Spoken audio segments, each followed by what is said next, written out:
ये विष्णु के हवन के मंत्र हैं।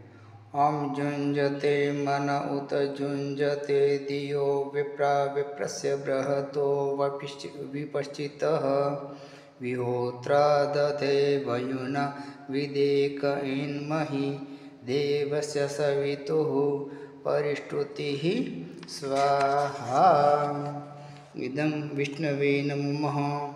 इदं विष्णुर्विचक्रमे त्रेधानि ददे पदम् समूढमस्य पागुसुरे स्वाहा स्वाहा। इदं विष्णवे नमः।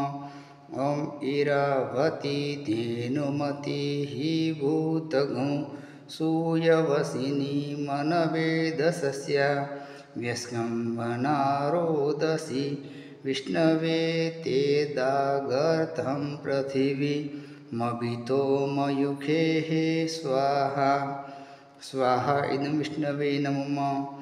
ओम देवश्रुते देवेक्वागोखतं प्राची प्रेतमध्वरं कल्पयन्ति ऊर्दध वजघ्नन्न यतं मा जिहवरतं स्वङ्गोष्ठमा वदतं देवी दुजर्जे आयुर्मा निर्वादिष्टं प्रजां मा निर्वादिष्ठ मत्र रमेथं वरखन्न पृथिव्याः स्वाहा। इदं विष्णवे नमः।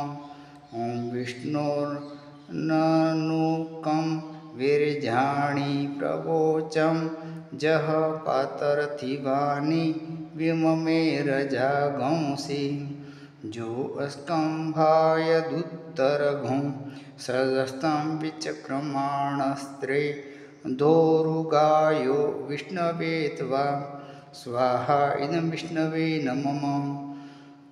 ओम दिवो वा विष्णु उत वा पृथिव्या मोहो वा विष्णु उरोरन्तरिक्षात् उवाहि हस्ता वसुना प्रणस्वा प्रयच्छ दक्षिणा दोत्सव्याद् विष्णवे त्वा स्वाहा। इदं विष्णवे नमः।